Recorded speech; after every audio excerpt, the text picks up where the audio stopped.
Welcome,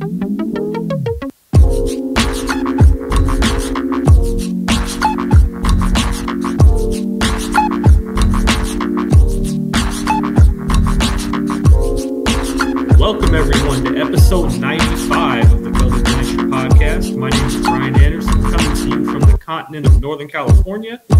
It is a chilly February morning, Saturday morning out here, chilly by California standards, so it's in about the high 40s, I'd say. So it's a little chilly out here for us. I'm bundled up and staying warm while I'm working my second job. So this is the Gully Blanchard podcast. This was originally a one-person podcast. It wasn't very good.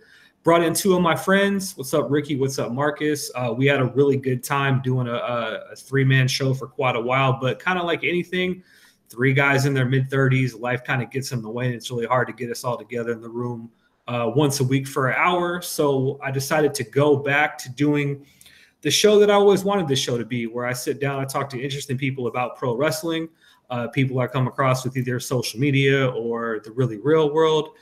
We talk anything from pro wrestling to sports, really whatever comes up.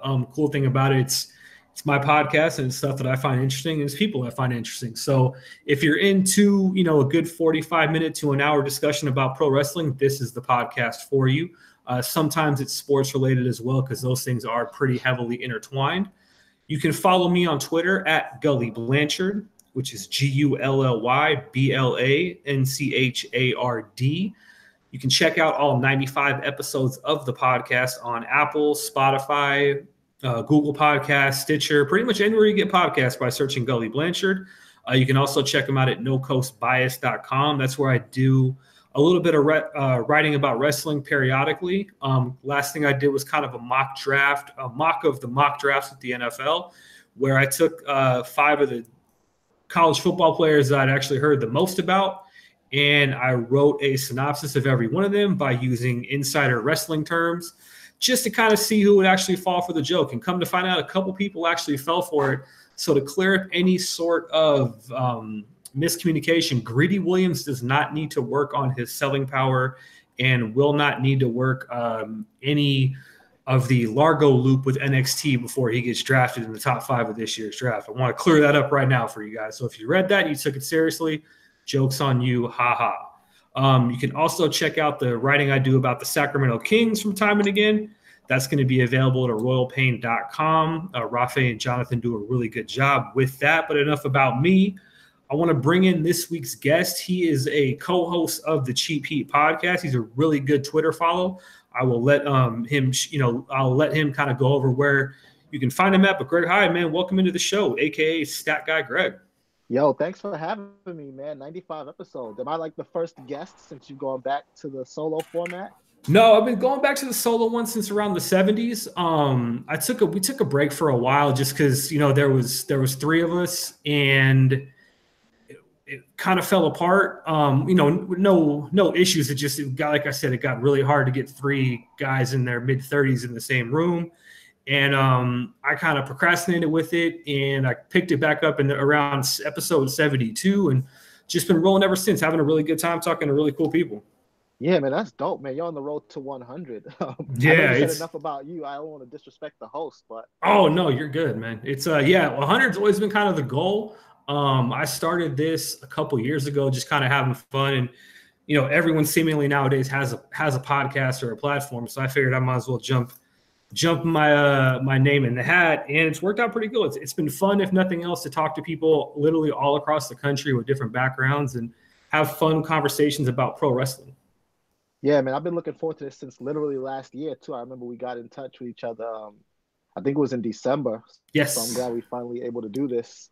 But yes, I'm Greg Hyde, co-host of ESPN's Cheap Heat podcast. You can find it on iTunes, the ESPN app, or wherever you get podcasts. I believe we're on Spotify now as well. At Stat Guy Greg on Twitter and Instagram. I don't know if I'm a good Twitter follower, but I'm definitely controversial. So if you like hot takes, especially about the world of pro wrestling, then I'm the guy to follow at Stat Guy Greg. You had a really good one I think it was last night when I was looking at I was on Twitter last night, and you said one of the matches that everyone seems to love that you're not a huge fan of is Shawn and Razor at WrestleMania 10. I actually agree. I don't think that is as good of a match as people remember it as. I think that you get a lot of that with matches in the first 10 WrestleManias. There's probably a handful that age pretty well. But what was it specifically about that match that doesn't necessarily live up to, I don't want to say the hype, but live up to the historical, big way that we as fans like to remember it as? So I've been a wrestling fan like since birth, I could say. Like my earliest memories of wrestling.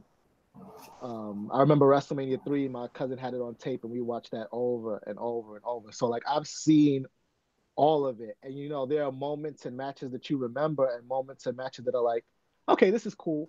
Like in the lead up to that match, I remember Shawn was gone and Razor had the Intercontinental Championship, and then Shawn showed up with an Intercontinental Championship, and I was like, okay, that was cool. Like they both have championships they're gonna fight for, and the winner takes both belts. Like the build was cool, and then the match was like an okay match. And then in those first WrestleManias, like they didn't put too much emphasis on the history, like when we started getting into the Attitude Era, and then they revived the Hall of Fame in the early 2000s. That's when they put this emphasis on the nostalgia and looking back, and they had to take these moments and say that these were great moments.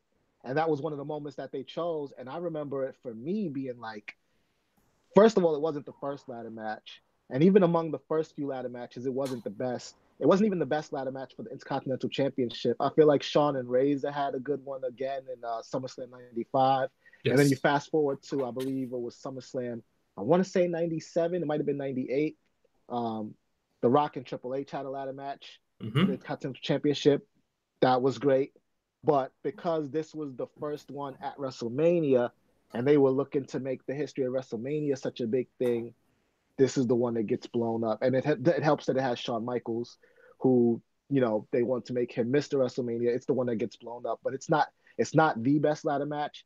It's not his best ladder match. And then when you throw in like Money in the Banks and all that, it's not the best ladder match at WrestleMania. It's just a match that has historical value, that it's been given after like a good couple of rewrites.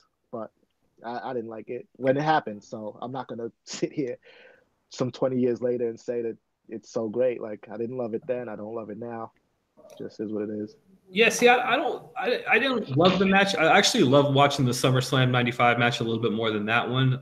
But I think for me, I think a lot of times with that specific match, we remember the splash off of the top rope because that's always the highlight that you see, when WWE pans back to the career of Shawn Michaels and pans back to WrestleMania moments. Like we're going to see that clip of him splashing Razor off the ladder about 500 times as we head into WrestleMania. So I don't think the match was as great as people remember it, just because I think around that time, especially WrestleMania 10, I was a firm believer and still am to this day, the best match on that card was the opening match, which was Bret and Owen. Like that was the match that I think if you go back and watch some of those WrestleManias, I think this goes to kind of the spoiled era that I think we're in right now with great in-ring wrestling.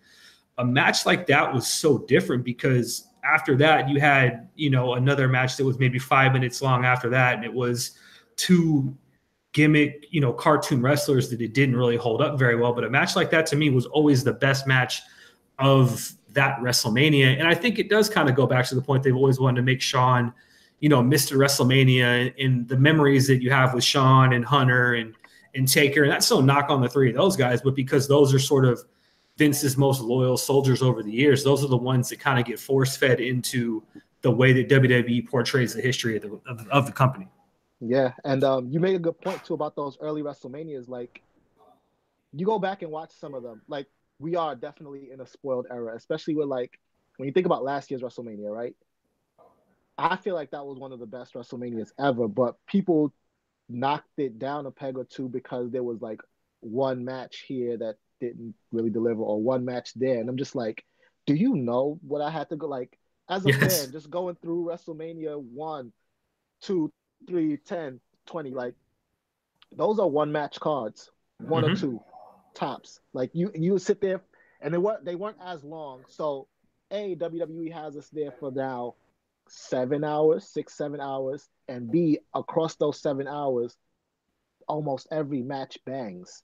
They Yes. had us there. It was shorter WrestleManias, but the matches weren't as good. You go back and you think about moments, but like the matches, even though some of those early WrestleManias that had like 14 matches, all of those matches were not bangers. You take the worst match on a WrestleMania within the past few years, and it's better than it's like miles away ahead of the worst match on some of those older WrestleManias. But we're spoiled. You just said it. Yeah, I know. I've always been a firm believer that if you look back, and I've been a fan my whole life. Like I've gone through and watched all the old manias. Some of my first memories were like Saturday night's main event and Saturday morning superstars. But if you go back and you watch just the opening match from this year's Mania, the Rollins, Finn, and Miz, you put that match on any of the first 10 WrestleManias, and that's gonna be revered the same way that like a Savage and Steamboat was, just because of the amount of pacing and the amount of spots and the amount of innovation in just that match alone. And I'd be willing to bet if you ask, 100 wrestling fans, what were some of your favorite memories of WrestleMania 34, you're not going to get as many. They're going to point to that specific, Rollins, Finn, and Miz match. But that match in itself set an incredible pace for the rest of the night. But you're right. Like these cards are 8 hours long. Kudos to the guys and girls that are still keeping the fans engaged. Like, I came out of WrestleMania 34 thinking that AJ and Shinsuke, I don't think it necessarily lived up to the expectations, or maybe it was my fault for having the too high of expectations. But that match itself was still good. And you put that match in the middle of the Attitude Era, and people are talking about it as if it's the best match ever. And I just think it goes back to something I've been a firm believer of, to where WWE in 2018, they have the best in-ring talent that I think they've ever had by a long shot with the company. But the characters, it's very hard to find characters that you can really relate to and characters that stand out. And that's just a part of the time that we're in. Like Becky Lynch and Daniel Bryan, I think, are the two most popular characters that fans are behind. But every match on Raw seemingly can give you 15, 20 minutes of great in-ring wrestling. Like guys like Bobby Roode and Chad Gable, and I'm a huge Chad Gable fan. He's one of the top wrestlers in the company, but he's just portrayed as just another great quality match that we get night in, night out on Monday Night Raw. And I think that's a sign of the times that we're in. Yeah, and the roster is just huge too. Like they have so much talent. Mm-hmm. So much talent today. It's crazy. And this is just main roster. When you start talking about NXT, it's just absurd how much talent they have under one roof, like just collected. And NXT has always been something that's interesting to me, because it seems like every year we get really excited for call-ups and they bring up guys and girls that are main event talents, but the roster really never seems to take a dip. Like as soon as Kevin Owens and Sami Zayn went, you had Shinsuke. As soon as Shinsuke went up, you had, the Adam Coles and the Drew McIntyres and the Andrade Cien Almases. Like that roster always seems to, to send talent up to the main, to send it up to the main roster.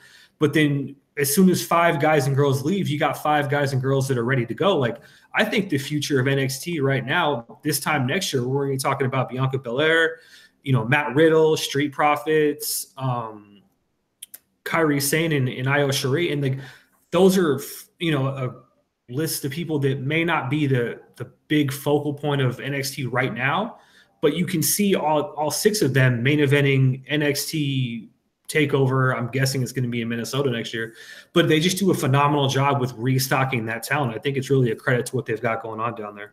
Yeah, it really is. The Performance Center, because like you said, when they have people waiting in the wings just to make TV, so it's just this shift that happens, that when their top guys go away, there's people who get moved up. And then when those people get moved up, there's people who debut that were just in the Performance Center waiting in the wings for this shakeup to happen. And by that time, everybody's ready to go. Mm-hmm. Everybody's ready to go to where they need to be. Those main roster guys are ready for the main roster. Those people who get moved up are ready for the main event scene in NXT and to carry the ball into takeovers. And then those people that are coming out of the Performance Center are ready for NXT TV and Full Sail. And it's perfect.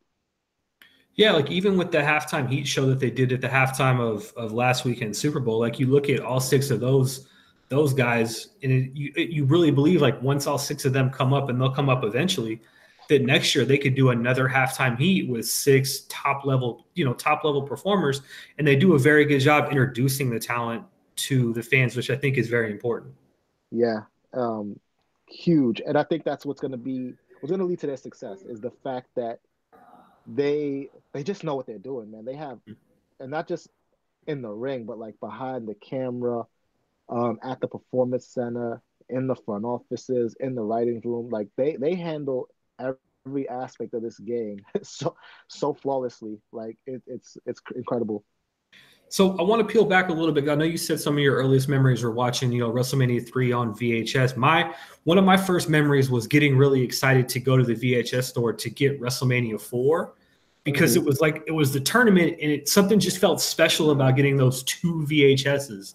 And you could sit there and you could watch the whole tournament. But what were some of your earlier memories growing up as a wrestling fan? Like, who did you gravitate towards? So, my first favorite was Macho Man Randy Savage. Because like you said, that tournament was like, I looked forward to that tournament so much. And then he wins and he's the champion. But just like his personality and like his voice, I think was what captured me the most, because it was like he didn't speak like anybody else, and it was fun to imitate. And he wasn't necessarily a high flyer, but that double axe handle, like, I'll tell you a story. When I was a kid, I don't know what year this was. I must have been in kindergarten, but and this was before definitely the "Don't Try This at Home" promos that they would air before every show. But like, me and my brother are wrestling in the living room, and I get up like on the back of the couch, and I stand up like I'm like from the top rope, because you have to do your own commentary too. Of course, yeah, you were the guy putting yourself over. I jump to give him Randy Savage style double axe handle, and I don't know if it was instinct or what, but he moves out the way, and I go face first into the TV stand that the TV was on. Those were back when like the TV stands were huge too. Yeah, because the TVs were huge. Yeah, the TVs were huge themselves. Yeah, so I just missed the TV. I go mouth first into the TV stand. Bang. I fall off. My two teeth are stuck right in the TV stand. My two front teeth. The only two I had at that point, I think. Or like it was bad. So like wrestling cost me my two front teeth, and I was hooked ever since. But Macho Man though, like just imitating that double axe handle. I was going for the elbow drop next, but he was my guy. Like he was that dude. Everybody wants to be like him, And then when Brett rose to the top, obviously Brett became my guy. Undertaker, I was an early fan of him too. Just that character was really scary. And Papa Shango, like those scary characters. I wouldn't say if I was a fan of theirs, but they caught your attention. Papa Shango doing the voodoo on the Ultimate Warrior. Undertaker being resurrected. The special effects, if you look back now, are terrible, but to a developing child, it's just like these guys are great. Like this is amazing. Yes, I mean? Like, absolutely. What's funny is I remember as a kid, being a big Jake the Snake Roberts fan because he was different. Like his character was different, carrying the snake to the ring. And I think, like you said, like that's kind of what attracts kids is that you have the guy that carries the snake, or you have Macho Man that looks so much different, or you have, even a guy like the Ultimate Warrior who was just, face paint and tassels. And I think every kid at some point, like it's like a rite of passage. Like you tried to do the Hulk Hogan of the shirt, and then you tried to run around. Yeah, you tried to run around the room doing the rope shake on like you said, like the edge of the couch. Like the edge of the couch was our original top rope, because you would do you do the rope shake, you would try to jump off it, you try to do the elbow drops, or in your case, the axe handle. But I remember as a kid, and I'll never forget this. It's to this day why I'm afraid of snakes. When Jake locked the Ultimate Warrior, when he did the Trust Me heel turn, and he locked the Ultimate Warrior in a room full of snakes, and to like an 8-year-old, that was the scariest thing in the world, because I didn't really understand what it was to turn heel or to turn into a villain. Like I just thought like Jake was this great guy, and I'm like, why is he doing this to why is he doing this to Ultimate Warrior? Like, why is he teaming up with the Undertaker? Like, why did that Cobra that came out and bit Macho Man? Like, I was Oh my frightened. God, do you remember that? Like I was frightened for bro. weeks. I could like to this day I can't be around snakes because of that. And I remember I was 21 years old and I was like, I'm a grown man. Like I can buy beer. I have my own apartment. And it was right when that Jake the Snake DVD came out. And one of the extras was that clip of him locking the Ultimate Warrior in a room full of snakes. And Greg, I am not ashamed to admit this. Like I had to sleep with the lights on for like a week because it's just I never got over it. Like it's just something about like as a kid, it's those characters that do like like WWE always pushes like they were like superheroes. Like Papa Shango wasn't anything you had ever seen before in a sense to where like he was like a voodoo guy and you saw him with like the spells and the skulls and that really different entrance and you're like what this is something that like we're not allowed to see in the movies. And those characters definitely do leave that kind of impression on kids at that age. And even to this day, like as much as Papa Shango is the Godfather, like I still will forever see him partly as Papa Shango. Same. And you hit the nail right on the head too when you mentioned that different entrance, because like if you look at the older shows, right, even for their biggest stars, they did not touch the lights. Mm-hmm. There's no entrance of Hogan's in the 80s with the lights out, Andre, Warrior, Savage, nobody. But when Papa Shango hit the ring and those lights went out, you want to crap your pants almost. Yeah, because it felt like it was like everything we were scared of as kids. Like it was the boogeyman under the bed, and he was on our television on Saturday mornings. And this was before the Undertaker too, so like he was the original like OG boogeyman, like you said, of the WWE. Like incredible, but yeah, love and another those guys. one, love all those guys. Yeah, and another one, like just like you said about Taker, like when Taker used to when he would put guys that he beat in body bags after the matches, like I didn't know what those were, and I thought that was one of like the creepiest things because I was like, I remember like asking my mom like, why are they going in like these bags and he's just carrying him out to the ring? Like if you try to explain that to like an adult now, like this guy would pin a wrestler. He'd put the wrestler in a body bag, then he'd sling that wrestler over his shoulder and then carry him out of the ring. Like, that just seems so like innovative for that time, but like there was just something about a body bag that always just stood out to me about those early Undertaker characters. Yeah, and like that was the signal that they were dead too. Like it was done. Like the character work was so amazing back in the day, man. Absolutely. So I want to fast forward a little bit though, like what kept you in? Because a lot of people are kind of like in our belt to where they grew up as wrestling fans, and if there's 100 of those, 50 of them might have fell off, after the Attitude Era, so to speak. But after sort of the cartoonish or the, as I call it, the Ica Pro era sort of faded away, we got the Attitude Era. But what sort of kept you into wrestling, like as a teenager and as an adult? Because it's always interesting to see like what sort of keeps fans invested after we kind of realize for more or less what we're watching is sort of a show. So I'm born in 85, right? So, Bret Hart came up in like 97 was when he got, unceremoniously exiled from the WWE. But the NWO was still hot. They had the Wolfpack and all that going on. Attitude Era was popping off, Stone Cold, The Rock. So you just could not turn away from that. You could not. WWE buys WCW. So that brings another level of intrigue in because now you get to see all those guys together. And then that sort of winds down. But then, my junior and senior year of high school, like John Cena was this was rapping Cena. He was that dude. And I can't speak for black people everywhere. I can't even speak for black people everywhere in my neighborhood, but at least in my high school, as far as the Frederick Douglass Academy of Harlem, New York is concerned, I can say with 100% certainty and honesty, the hood loved John Cena. Everybody was in the cafeteria doing the word life, all that. So like he had us hook, line, and sinker. Everybody messed with John Cena. And then I graduated and up to this point, like I had the video games, I had action figures, I didn't have any shirts or anything like that, but I had like all that stuff. And I was just like, I'm about to go to college. I can't be doing this anymore. So I left the video games at home, gave away all the action figures, decided for sure that when I got to college, I was not going to like do the wrestling thing at all.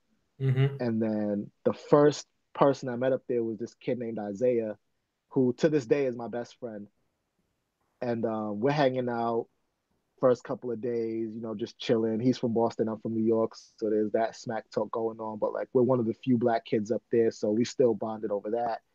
And then one day, we go to his room to hang out. I forget we had like just some downtime, and then he's got the PlayStation 2, and he's got 3 games. I think one of them was Tony Hawk, one of them was the NCAA football game, and he had Here Comes the Pain. And I was just like, it pulled me back. Yeah. I was out of the game for like 2 weeks, and then I go up and I see Here Comes the Pain. We play Here Comes the Pain. I found out that he's as big a wrestling fan as I am, like lifelong. And then we just like, we were in. That was it. We found a partner. We had the tag team champs in Nazareth College, and we just were in on the game. We watched every Monday.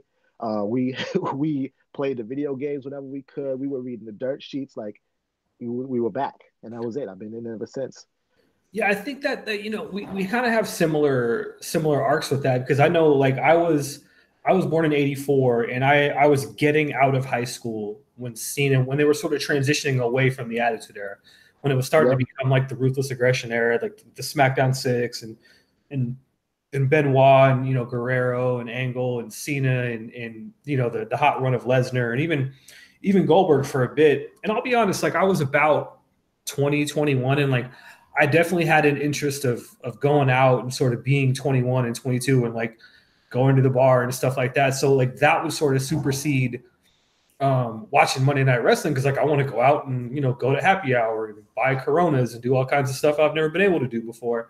But it was sort of a time where like it wasn't as popular or wasn't as cool to be a fan. Like I think in the Attitude Era, like you could walk around with your Austin 316 shirts on, and these were wrestlers that sort of captivated everyone. Where I think once they sort of went away, it was really hard to find a lot of people that you could just off the bat have conversations with about Triple H and Evolution and stuff like that. So it wasn't as popular then as it got to where, especially where it is now, and we'll get to that in a little bit. But I didn't actually come back in until a couple weeks before WrestleMania 23. And it was just because it was in Detroit, and me and my friends were from California, and we were like, we've always wanted to go to WrestleMania. So that was like the first and only WrestleMania that I've been to.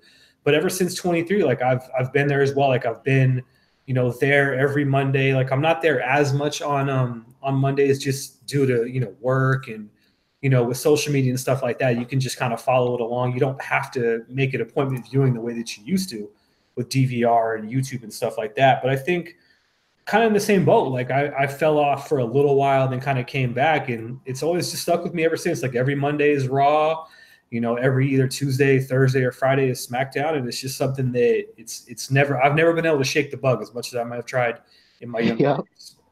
And it's one of the cool things about being a wrestling fan, and you see it now, especially with social media. It's just like there's a camaraderie there. Yes. Like when you start getting into the minutia of like who your guy is and what your favorite era was and stuff like that, it sort of breaks down a little bit. But at the very surface, there's at the core, I should say, there's that camaraderie of like we're all wrestling fans. Like Mark's got to stick together. And especially I agree. On social media. And it's funny too, because like that was something that I wanted to talk about. Like I got one of those NWO Wolfpack like the chalkline satin jackets, and I wore it to a Sacramento Kings game one night because it was freezing cold out here, and like I just wanted to put a jacket on. And I'm walking through the concourse, and someone that didn't have any wrestling gear on saw the shirt, stopped me, and like too sweeted me just off the strength of that jacket. And it is funny, like we as wrestling fans, like we sort of have that camaraderie. Like you can you can debate, Brett versus Shawn, and I'm I've always said Bret is my favorite wrestler of all time. I think Shawn is the best. The same way that I believe Jerry Rice is the best receiver of all time, but Randy Moss is my favorite. Like those two things don't have to be the same. But you see a guy in like a Bret Hart shirt, or like in your case, like that CM Punk shirt, and you're like, oh, this dude's a wrestling fan. Like, oh, man, like we automatically sort of have that sort of that camaraderie that like, oh man, like, you know, you like this guy, I like that guy. And that was always something I wanted to do, you know, with even this podcast, where like you hear a lot of podcasts where, you know, they just talk about like rumors, or they might get on here and bash a certain product, but like it's just so much fun to find like cool wrestling fans, because wrestling now, especially with, like you said, the rise of social media, it is so popular, where I think, you know, 10 years ago, 15 years ago, when you were in college and I was in my mid-20s, you probably wouldn't get caught dead wearing a Triple H shirt out to a bar on a Friday night. Like it probably wasn't. Yeah. It wasn't it. But like you go out to a bar now, and like these bars have watch parties for WrestleManias. You'll see people, like I was at Disneyland a couple of years ago, and I just saw a dude with a Bullet Club shirt, and like you don't even have to say much. You can just kind of give him like the head nod, and you just kind of know like we're connected with this one shirt. And I think it's such a popular time right now to be a wrestling fan. You know, the characters might not be as amazing as they were, but you have that nostalgia, you have that identity to where like, this is what I'm a fan of, this is what I'm passionate about, I'm going to wear it, and I'm going to see someone in the street, and I might not know that person, and it's not going to be like beef, like, oh my God, like you like Shawn Michaels, like you're trash. It's like, oh, dope, man, like you're a Shawn fan, I'm a Bret fan. Remember Survivor Series 97, and it's such a fun time, I think, to be a pro wrestling fan in that aspect. Yeah, and especially when you bring up the shirts too. I think there's 3 shirts, well, I'll say 4, that you can wear and then like always get some type of response from wrestling fans. Anything Ric Flair, you're gonna get a woo. Yes. If you forget that you're wearing it, somebody will remind you with the woo. Mm-hmm. Anything NWO/Bullet Club. Yep. You're going to get Too Sweet. Mm-hmm. Always. Anything Macho Man, you're going to get that, ooh, yeah. Somebody's going to do it. Yeah, it never fails. And DX, you got to be careful, because you might get a suck it, but it's like a suck it out of love. They're not telling you to suck it. It's just acknowledgement of the shirt, which I think is so dope, man. It's so cool. And I'll tell you a funny story too about another one of my friends. So a couple summers ago, it might have been like 5 years ago, I was working as like a PA on a movie set, a production assistant. Mm-hmm. And so when you do that, that's like a lot of hurry up and wait, right? So it was me and the other PA. We were just hanging out. His name is Rob. And he was telling me a story about a music video that he did that, you know, he was like, it was just awful.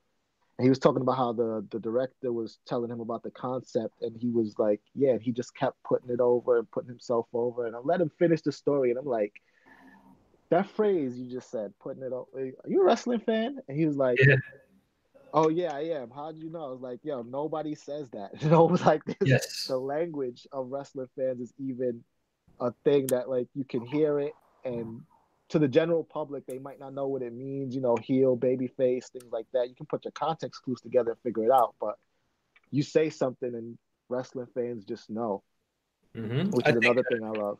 Yeah, heel turn is another one that I think if you mention it, like even in like a sentence, and I think even for me, like it's something that I use without knowing, and you'll kind of get that reaction from people that might not be wrestling fans, and they're trying to put together like, what does it mean where like this guy turned heel, or like, you know, using just anything like, oh, they're gonna really push him to the moon or something like that. And like other people don't get it, but when you find the people that do, there is that special sort of connection to where it's like, oh man, like you know what this means, I know what this means, and you could just have like a whole conversation about just one certain phrase, like, you know, he really put me over, or I don't know if they should be pushing this guy, and then like, if you don't know wrestling, you kind of don't get it, but you can kind of put it together, like you said. But if you kind of know what that means in the wrestling lingo, like there's definitely that special kind of connection that you have with someone once you can kind of build that rapport based on that.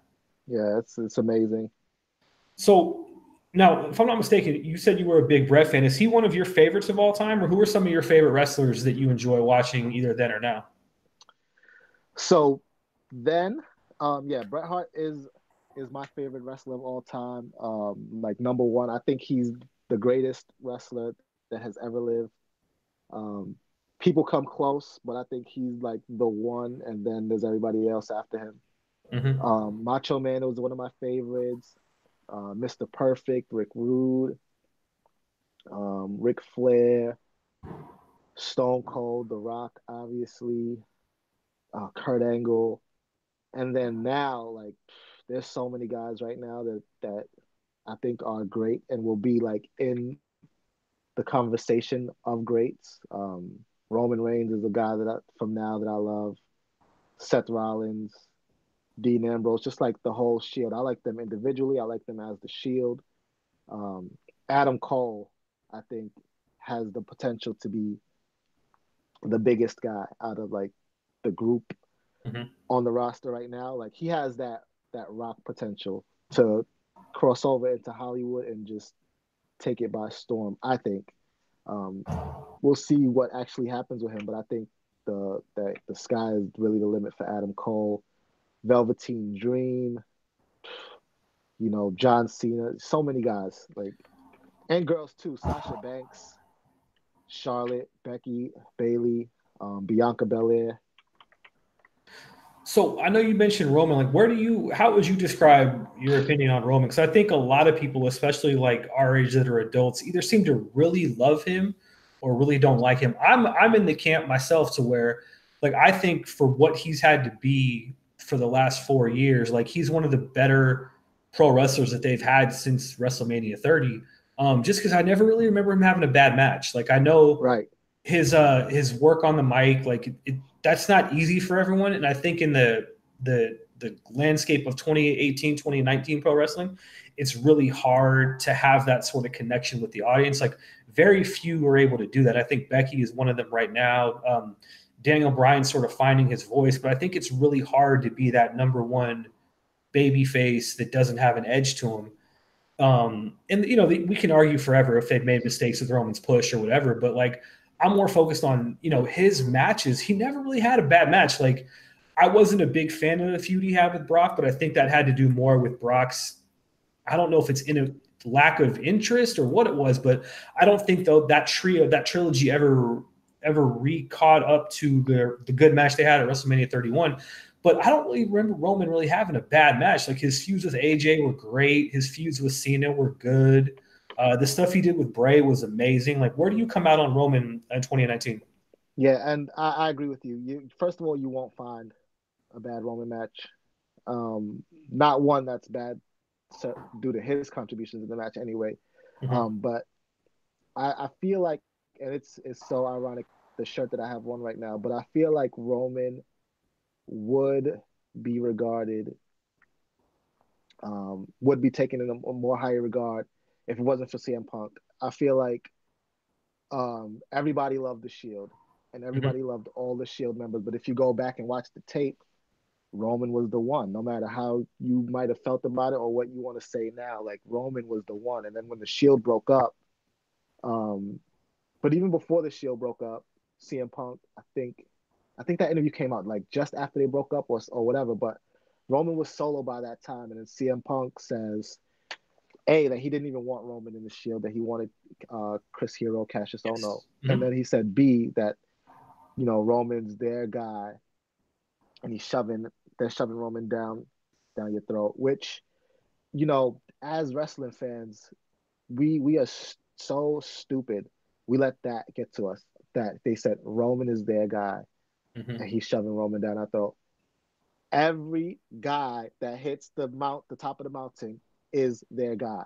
From Andre to Hogan to Savage, Flair, Bret Hart, Austin, Daniel Bryan, you name it, every single guy, CM Punk himself, every single guy is their guy. So when they decide that they're choosing a new guy, like we turn on them because Punk wasn't with him, that was crazy to me. But and I was one of the fans who sort of turned on him and was like, he's being shoved down our throats. I spewed all the propaganda. But then he had a match with Daniel Bryan at Fastlane, and I was like, damn, this is a really good match. Mhm. I enjoyed it, but I was still allowing myself to hate on him. You know what I mean? The WrestleMania match with Brock, another good match. Then he had a match with Cesaro on Raw. It's like, okay, he's stringing them together now. Big Show, good matches, great matches. And then he finally wins the WWE Championship at Survivor Series, and he gets ripped away from him. And I remember when Sheamus cashed in the Money in the Bank, my initial reaction was like, yes, it's off of Roman. But then, like, you see him looking real sad in the ring, and I'm just like, why do I feel that way? Yeah. I'm enjoying these matches. Like, what? Like, at this point, it's just hate. And I've always said, you don't need a reason to hate. You can hate if you want to. So, like, I don't have to explain myself, but I have to be honest too. Like, why do I feel that way? There's no reason for me to feel this way. I'm enjoying his matches. I'm enjoying the build. I'm into the story, but then I'm punishing him for it. It's stupid. So from that day, I've been a fan of his, and it felt so much more better to support the guy than it did to hate him, because he always delivered for his fans. You know, I was kind of in that same camp for a little while because I remember specifically, like, I had moved back. I lived in Las Vegas for 4 years, and I had moved back to Sacramento right a couple months before WrestleMania 31, which was in Santa Clara.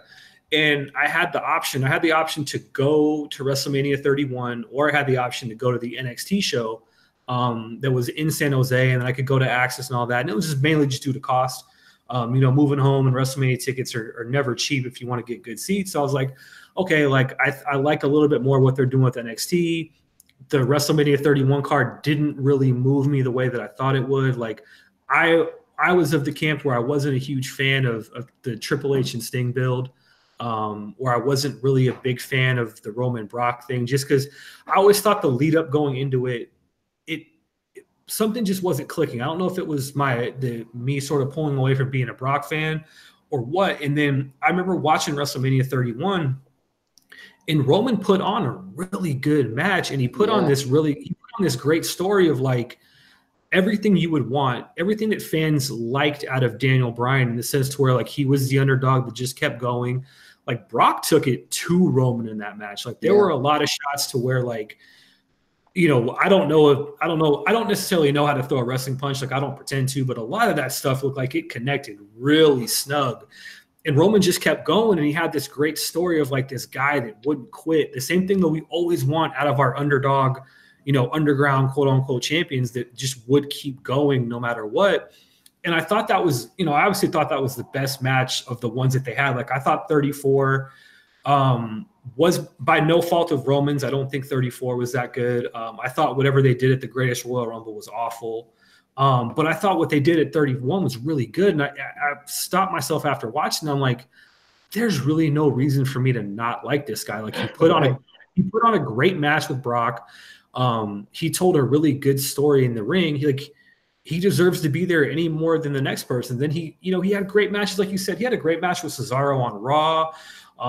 The feud he had with AJ, you know, culminating with the match they had at Backlash, I thought was incredible. Like he's had good matches week in and week out on Monday Night Raw. I think from the fans that don't like him perspective, I think that it's what I call the curse of John Cena, to where, you know, they push Cena down our throats for a long time. And I'm a believer. Like I like Cena a lot more than I think adult men want to admit. Like I think, you know, after about WrestleMania 26 or 27, like Cena did a lot to get a lot of guys. I think Cena did more to get new talent ready post WrestleMania 27 than I think any top level guy has done in a long time.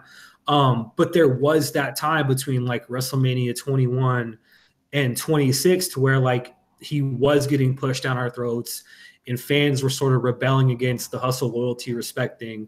And I think fans are becoming a lot more cynical to wrestling in general, because it's like, okay, like we're still waiting on the next guy.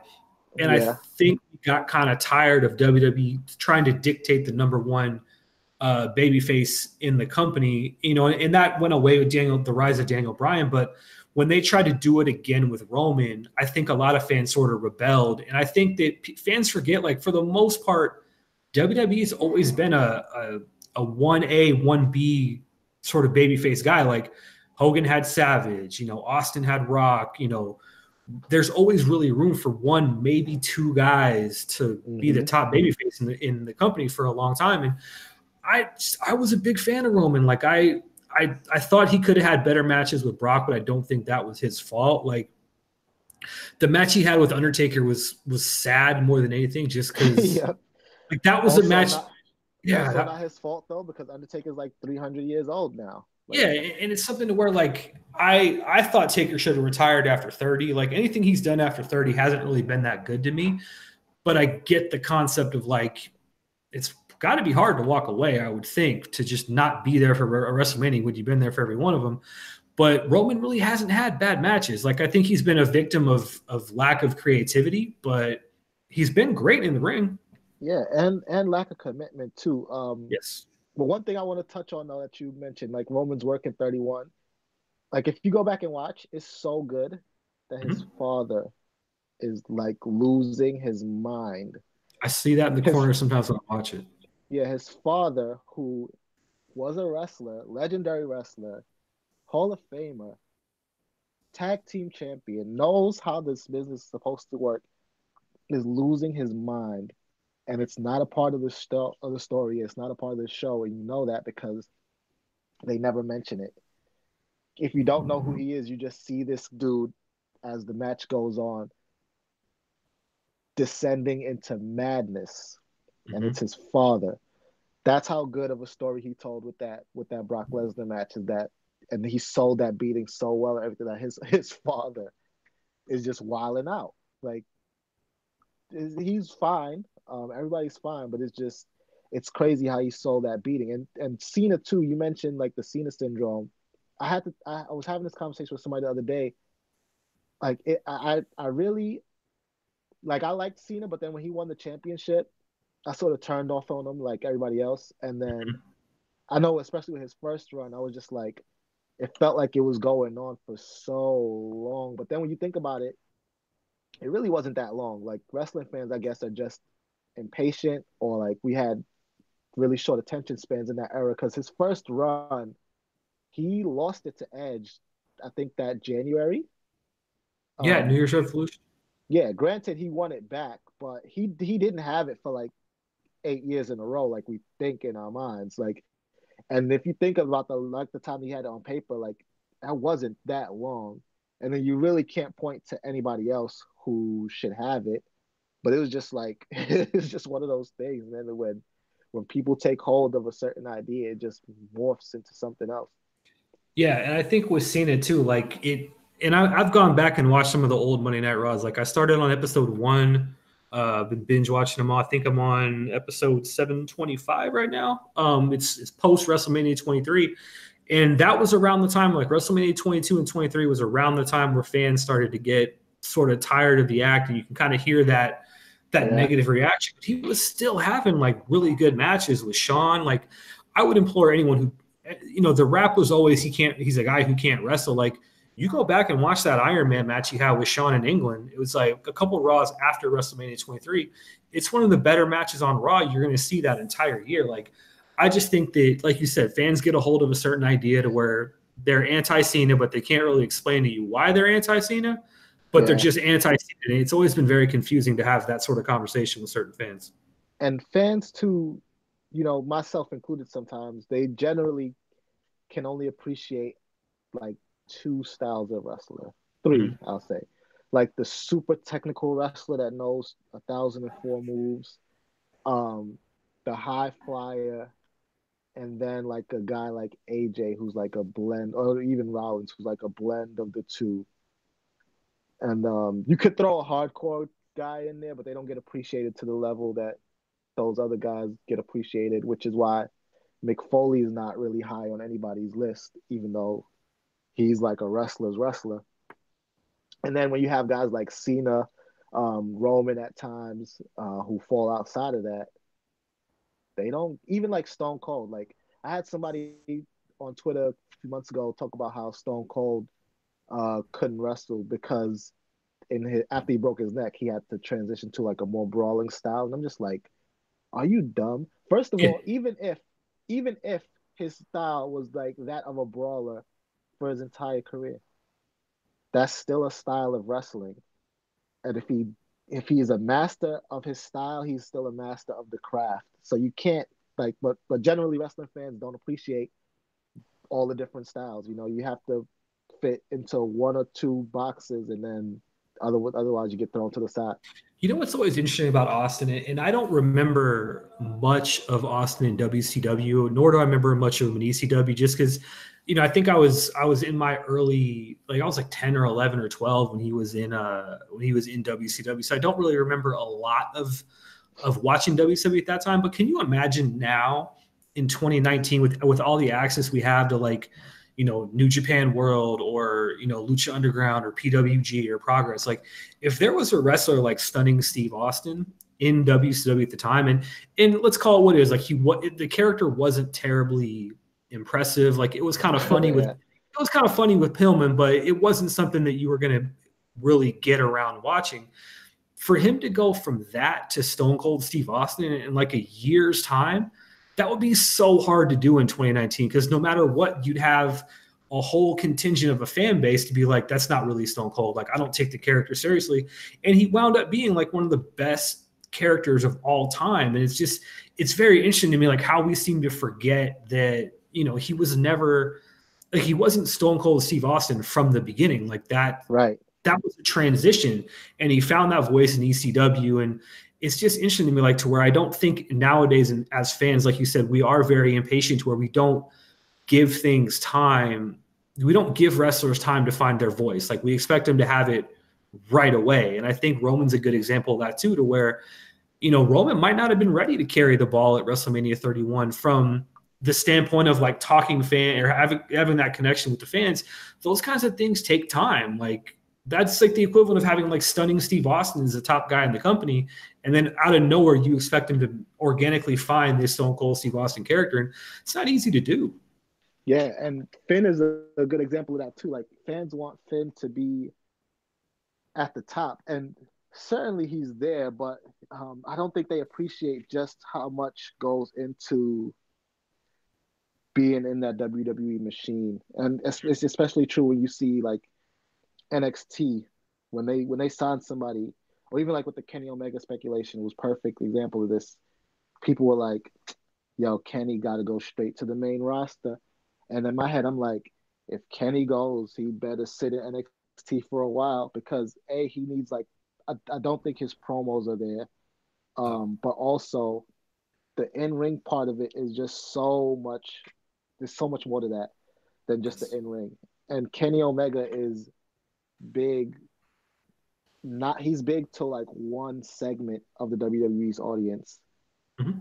They got so many different types of people that they need to A, introduce him to, and B, make him appeal to, that would make him necessary for him to go to NXT. And AJ is a guy who lucked out, because he wasn't supposed to do what he did on the main roster. Like, they handicapped him in every way possible. They didn't give him his finishing move. They brought his friends over and kept them apart. And then, through some support of the people in the back, he got a little bit more freedom to be who he is now. But they weren't going to do that. And it's not a thing that they're going to do for everybody. Yeah, I think AJ was definitely the exception of the rule, because if you remember his debut at the Royal Rumble, like a couple months after, he lost to Jericho clean at WrestleMania 32. Yeah, 32. And I remember specifically after that, fans were on social media and they were on Twitter and they were like, oh my God, I can't believe WWE is burying AJ Styles. Like, that kind of stuff takes time. And I think it's a gift and the curse with what we have now, to where, without social media, we don't have this podcast. Also, we don't have 15 to 20 people criticizing every wrestler that they've always wanted on WWE. I'm a big Omega fan. I just don't know how that would fit with what WWE does in 2018, 2019. And I'd be more than willing to be wrong about that. But if he's going to go to AEW and do his things and have fun with, he seems like that's something that's a lot more fun for him. I'm actually all for that. Like, I don't think every wrestler has to go through WWE in 2019 to be a success. And I think, AEW is hopefully going to begin to show that. I don't think you have to go through WWE to be a success, but I think it depends on how you want to define success, about whether that's true or not. I do think you have to go to WWE to be the best.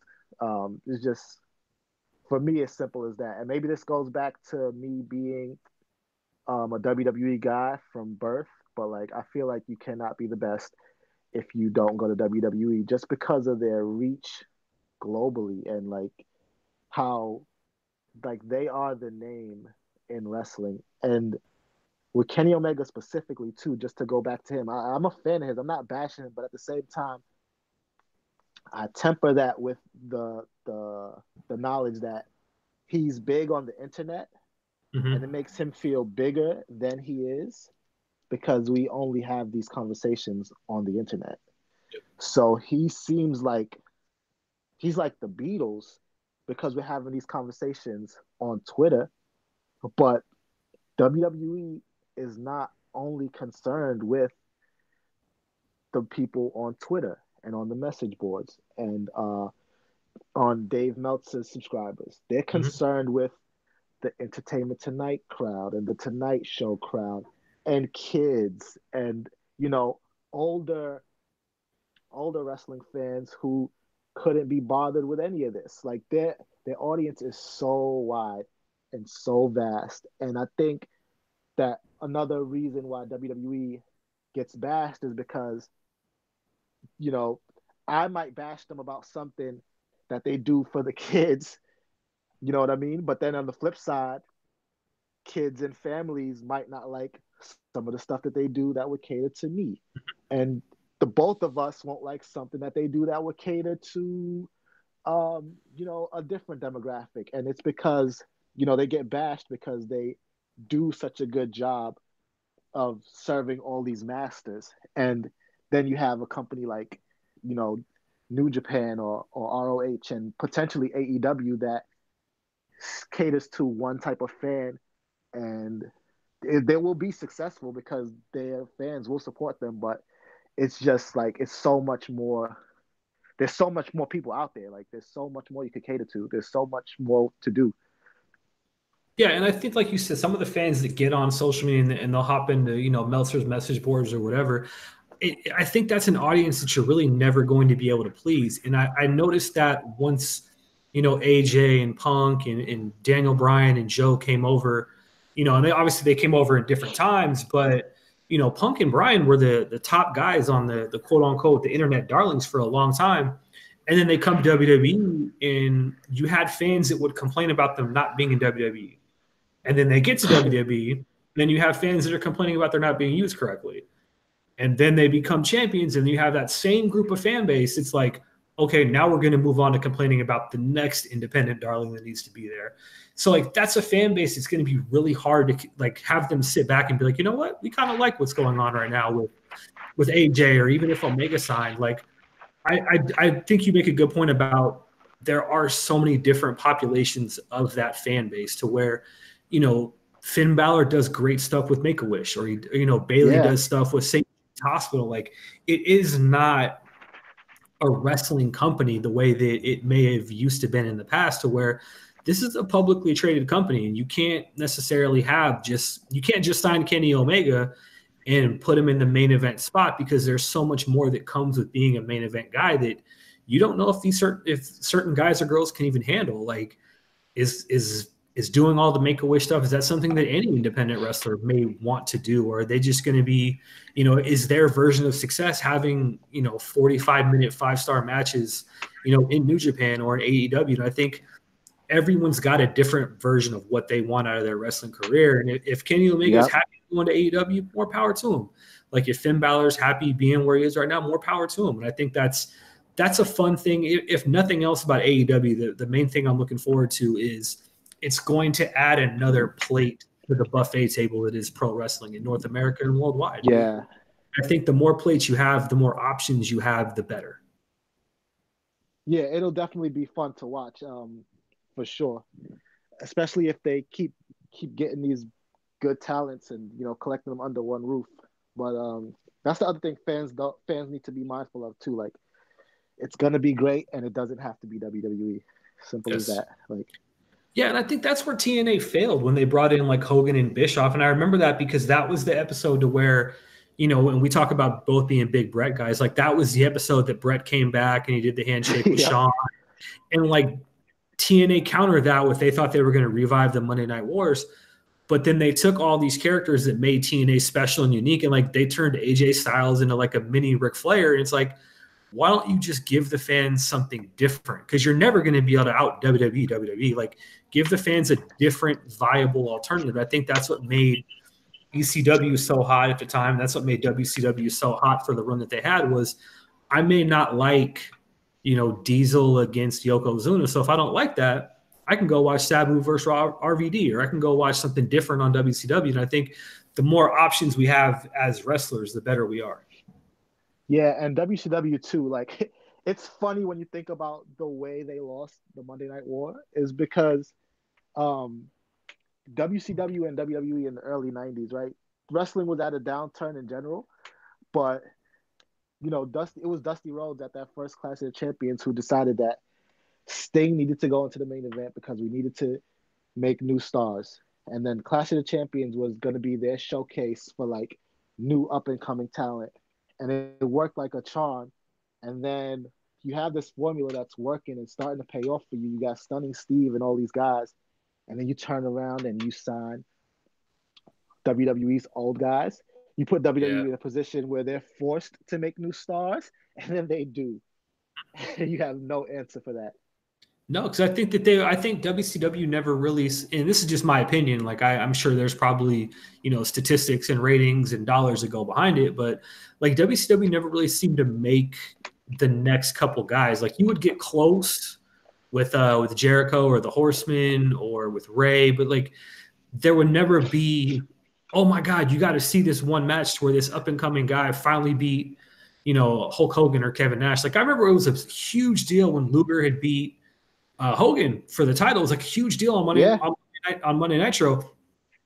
And then he lost it like that Saturday at Hog Wild or Road Wild. And it's like, oh, well, that kind of stinks. And like, I was looking forward to seeing, a new run with that. And then all of a sudden it just gets its legs cut out from underneath it. Yeah. And when they did try to do it, it was too late. It was too little too late. Yeah, it definitely was. So I want to send this one home on a couple questions I always ask people on the podcast. Okay. What was the last thing you watched on the WWE Network? The last thing I watched on the WWE Network was an episode of Old School from like 1986, I want to say. Mm-hmm. It was the British Bulldog versus Repo Man was one of the matches. There was a Bret Hart versus Virgil match, and there was another match. I can't remember the third one, but that was the last thing I watched. Okay, sounds good, man. So, are you going to wrestle? No, hey, the last thing I watched was I'm actually watching it. I was watching it earlier today. It was the Monday Night Raw right after WrestleMania 23. I think that's the fun thing about the WWE Network is that you can find whatever you want to watch. Like anything you're a big fan of, you can watch it. Yeah, no, like they have everything. Definitely. So where can people follow you on Twitter? Where can people check out Cheap Heat for people who are not familiar with where you're at or the podcast? On Twitter, @StatGuyGreg. On Instagram, @StatGuyGreg. And you can find ESPN's Cheap Heat on iTunes via the ESPN app, Sportscaster, Spotify. Basically, anywhere that you get podcasts, you can find ESPN's Cheap Heat. It's myself and Peter Rosenberg. We break down the week that was in professional wrestling. We do a little bit of news, a little bit of rumors, a lot of recap, a lot of bit of our thoughts on what WWE and other promotions are doing. This week, we may have some interviews. I know we're seeing Fighting with My Family. I saw it last night. Rosenberg is seeing it tonight. So if you're interested in that film, you might want to check out next episode of Cheap Heat for like an early review of Jace. Okay. I actually do want to see that movie, so it's something I've been needing to get around to doing. I think it's coming out in a couple of weeks, if I'm not mistaken, or no, it's coming out I think on the 14th in select theaters, and then I think in a couple of weeks, like generally. But it really is. It's a good. I really enjoyed that movie, and that's not me like as a wrestling fan. That's me as like a movie fan or like a person who watches TV. It's really well done. I think it has something for everybody. Oh man, I'm definitely gonna have to check that out. Or as they say in wrestling, you put it over pretty huge. So I gotta go. I gotta go check it out now that you put it over, man. So you can follow me on Twitter at Gully Blanchard, which is GULLYBLANCHARD. All 95 episodes of the pod are available on iTunes, Spotify, Google Podcasts, wherever you find it. Until then, Greg, this was a ton of fun, man. This is something I wanted to do for a while. So to have a good, fun conversation about pro wrestling, man. This is always kind of what I wanted to envision with the podcast, man. So thank you very much for taking the time and helping out with that. No, of course. Thank you for having me. I really appreciate the invite. No problem. And so we will be back next week. Until then, you guys all be good to each other, and we'll talk about wrestling again soon. Thank you, guys.